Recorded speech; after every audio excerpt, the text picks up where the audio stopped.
Find the cost price when cell price is ₹1755 और profit है 12 और 1/2%। तो जैसा कि हमने पता है यहाँ पर प्रॉफिट की बात हो रही है तो लिखेंगे प्रॉफिट कब होता है? जब सेल प्राइस ज़्यादा हो कॉस्ट प्राइस से। अगर लॉस हो तो यहाँ पे लिखेंगे लॉस और cost price minus sale price, लेकिन यहाँ पर प्रॉफिट है तो sale price minus cost price. उसके बाद सेकंड स्टेप देखना है हमने फाइंड आउट क्या करना है। तो जैसा कि लिखा हुआ फाइंड द कॉस्ट प्राइस, हमने कॉस्ट प्राइस फाइंड आउट करनी है। कॉस्ट प्राइस तो जो सी टर्म फाइंड करनी है उसको इक्वालिटी के एक साइड पर, बाकी को एक साइड पर। तो ये जो कॉस्ट प्राइस है माइनस हो रहा है, इसको इक्वालिटी की दूसरी साइड पर इसको मूव करेंगे तो ये हो जाएगा plus is equal to sell price. और ये जो प्रॉफिट है इधर प्लस का है तो इसको लेफ्ट साइड राइट साइड पर इसको जब मूव किया तो ये माइनस का हो जाएगा प्रॉफिट। यहाँ पर अब उसकी जो है वैल्यूज यहाँ पर इंटर कर दें। कॉस्ट प्राइस अननोन है इसलिए हम इसको सपोज कर लेते हैं x। जो कॉस्ट प्राइस से फाइंड आउट करना है इस अननोन है, इसको हम सपोज कर लेते हैं x। तो सेल प्राइस बताई गई है ₹1755 माइनस प्रॉफिट है 12 और 1/2%। प्रॉफिट हो या लॉस हो उसको हम कॉस्ट प्राइस में से उसको कैलकुलेट करते हैं।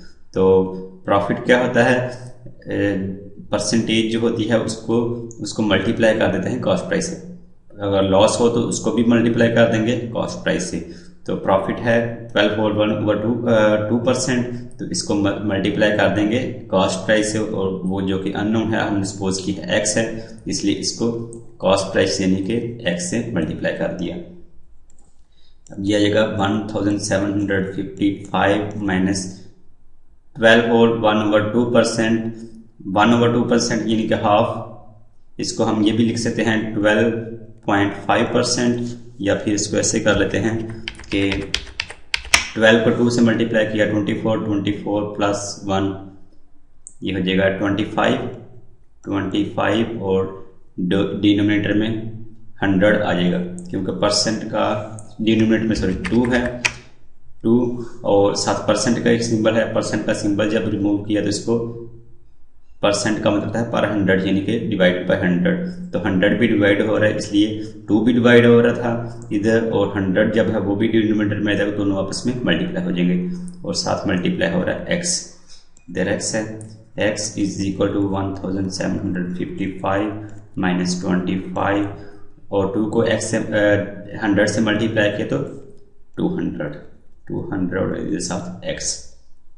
अब इसको सिंप्लीफाई करें तो जो x वाली वैल्यूज हैं उनको इक्वालिटी के एक साइड पे कर लेंगे। ये x लिखा हुआ है, इधर -25 और 200x है, तो इधर जब इसको लेफ्ट साइड पे लेके आएंगे मूव करेंगे इक्वालिटी के तो ये आ जाएगा प्लस हो जाएगा, साइन चेंज हो जाएगा 25x over 200 is equal to 1755।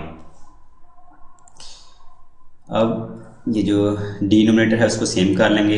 इधर डिनोमिनेटर में है 200, तो जो x है इसको भी डिवाइड 200 से कर देंगे ताकि दोनों डिनोमिनेटर सेम हो जाएं। और जब इसको डिवाइड 100 से किया x को तो x को ज़रा भी 200 से ही करना पड़ेगा, क्योंकि अगर अगेन हम 200 को 200 से कैंसिल कर दें बाकी बस x रह जाएगा। तो बस हमने डिनोमिनेटर सेम करने के लिए 200 से डिवाइड किया, जब डिवाइड किया तो मल्टीप्लाई भी करना पड़ेगा। 200 को x से मल्टीप्लाई किया तो 200x प्लस 25x और डिनोमिनेटर में 200 और 200 दोनों में सेम आ रहा है इसलिए इसको कॉमन ले लेंगे तो बस एक दफ़ा ही 200 लिखा जाएगा इज इक्वल टू 1755। अब ये जो 200 है डिवाइड हो रहा है इसको इक्वालिटी की दूसरी साइड पे ले जाएंगे।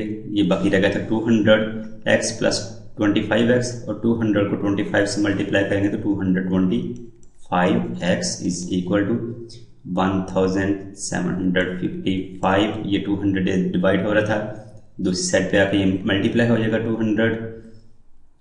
थोड़ा सा करें तो ये जो हमने यहाँ पर x की कीमत मालूम करनी है, क्योंकि हमने यहाँ पर सपोज किया था कि जो होगी कॉस्ट प्राइस है, कॉस्ट प्राइस को हमने सपोज किया है एक्स, तो एक्स की कीमत मालूम करनी है तो हमें कॉस्ट प्राइस का पता चल जाएगा। तो एक्स की कीमत मालूम करनी है, इसलिए जो 225 है इसको भी इक्वलिटी के दूसरे साइड पे ले जाएंगे, बाकी रह जाएगा बस एक्स। तो 1755 मल्टीप्लाई बाय 200, और ये मल्टीप्लाई हो रहा था एक्स के साथ, इक्वलिटी की दूसरी साइड पे आके डिवाइड हो जाएगा 225 से। कैलकुलेटर को यूज़ कर लेते हैं सिंप्लीफाई करने के लिए। 1755 मल्टीप्लाई बाय 200 और divided by 225 is equal to 1560। X is equal to, थोड़ा सा इसको नीचे करके लिख लेते हैं, एक्स इज इक्वल टू क्या था 1560 रुपीज़ की बात हो रही है, इसके साथ रुपीज़। तो कॉस्ट प्राइस क्या हुई, एक्स की वैल्यू 1560 हुई, तो इसका मतलब है कॉस्ट प्राइस है, कॉस्ट प्राइस भी लिख सकते हैं इसको, कॉस्ट प्राइस है 1560 रुपीज़। अब पार्ट नंबर 4 क्वेश्चन नंबर 3 का सॉल्व कर लेते हैं, और इसमें भी कहा गया है कि find the cost price find out करनी है व्हेन, जबकि सेल प्राइस है 2640 रुपीज़ और लॉस है 12%। लॉस पहले देखना लॉस हो रहा है या प्रॉफिट, लॉस है इसलिए लिखें लॉस। लॉस कब होता है, जब कॉस्ट प्राइस ज़्यादा हो और जो सेल प्राइस है वो कम हो। लॉस होगा तो sale price minus cost price, अगर प्रॉफिट होगा तो sale price minus cost price. तो अब हमने देखना फाइंड क्या करना है, कॉस्ट प्राइस फाइंड आउट करनी है ये वाली। तो इसलिए जो कॉस्ट पर जो टर्म हमने फाइंड आउट करनी है उसको इक्वलिटी के एक साइड पर, बाकी को दूसरी साइड पर मूव कर दें, कॉस्ट प्राइस और साथ माइनस सेल प्राइसेस को जब लेफ्ट साइड पे मूव करेंगे, लॉस ये माइनस का था इधर आके प्लस का हो जाएगा, sell price is equal to cost price. अब हम इसको जो कॉस्ट प्राइस है इसको लेफ्ट साइड पे ले जाएंगे, और जो loss plus cost sell price इसको राइट साइड पे ले जाएंगे। ये लिखा हुआ है cost price is equal to ये लॉस प्लस सेल प्राइस। अब यहाँ पर अगर इनकी जो वैल्यूज हैं वो पुट कर दें, कॉस्ट प्राइस हमने फाइंड आउट करनी है, वो हमें पता ही नहीं है क्या है, तो इसलिए हम कॉस्ट प्राइस को सपोज कर लेते हैं एक्स। सपोज कर लिया एक्स, तो एक्स की कॉस्ट प्राइस की जगह लिख देंगे एक्स। जब एक्स की वैल्यू हम फाइंड आउट कर लेंगे तो हमें पता चल जाएगा कॉस्ट प्राइस क्या है। लॉस है 12%। लॉस हो या प्रॉफिट हो उसको हम कॉस्ट प्राइस से कैलकुलेट करते हैं। लॉस भी हो तो वो भी कॉस्ट प्राइस से ही होगा, और अगर प्रॉफिट हो तो वो भी कॉस्ट प्राइस से ही होगा। तो लॉस है 12% किस में से, कॉस्ट प्राइस में से, कॉस्ट प्राइस है एक्स, तो 12% ऑफ एक्स यानी कि multiply by x plus sell price बताई गई है 2640।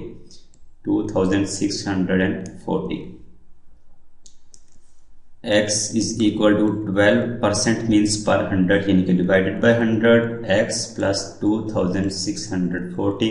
अब x वाली वैल्यू एक साइड पे कर लेंगे, x ये इधर प्लस x वाली वैल्यू है 12/100 और साथ x है, इधर प्लस का है, इक्वलिटी की लेफ्ट साइड पे आके ये हो जाएगा minus 12x/100 is equal to 2640। चलो चेंज कर लेते हैं। अब ये जो डिनोमिनेटर में 100 है तो हम जो है डिनोमिनेटर उनको सेम कर लेंगे। इधर भी हम x को भी 100 से डिवाइड कर देंगे, तो जब x को 100 से डिवाइड किया तो मल्टीप्लाई भी 100 से ही करना पड़ेगा। जब किसी नंबर का हम डिवाइड करेंगे उसी नंबर से उसको मल्टीप्लाई भी करना पड़ेगा, ताकि हम दोबारा अगर 100 को 100 से कैंसिल कर दें बाकी बस x से रह जाएगा। हमने बस डिनोमिनेटर को सेम करने के लिए इसको 100 से मल्टीप्लाई कर दिया, तो 100 को x से मल्टीप्लाई करेंगे तो 100x माइनस 12x, और डिनोमिनेटर में दोनों में 100 आ गया है तो इसलिए इन दोनों में से एक को कॉमन ले लेंगे, तो बाकी एक दफ़ा ही लिखा जाएगा 100 इज इक्वल टू 2640। तो ये जो डिनोमिनेटर में 100 है इसको राइट साइड पे मूव करें तो यहाँ पर आ जाएगा 100x में से 12x माइनस करें तो 100 में से x माइनस 12 माइनस करेंगे, बाकी रह जाएगा 88x इज इक्वल टू 2640 ये 100 डिवाइड हो रहा था, इधर आके मल्टीप्लाई हो गया। इसके बाद जो हमने बस x की वैल्यू फाइंड आउट करनी है, क्योंकि हमने कॉस्ट प्राइस सपोज की थी x, तो ये जो 88 है इसको भी दूसरी साइड पर मूव कर देंगे। यहाँ पर बस रह जाएगा x 2640 मल्टीप्लाई बाय 100, इधर मल्टीप्लाई हो रहा था x के साथ 88, तो इधर आके डिवाइड हो जाएगा 88। अब इसको कैलकुलेटर की मदद से इसको सिंप्लीफाई कर लेते हैं, तो 2640 मल्टीप्लाई बाय 100 और divided by 88 is equal to 3000। X की वैल्यू क्या आ गई 3000। रुपीज़ में बात हो रही है, तो इस तरह हमें पता चला कि एक्स की वैल्यू 3000 रुपीज़ है, तो इसका मतलब है कॉस्ट प्राइस जो है वो है 3000 रुपीज़, क्योंकि हमने कॉस्ट प्राइस को सपोज किया था एक्स है, तो कॉस्ट प्राइस क्या हुई 3000 रुपीज़।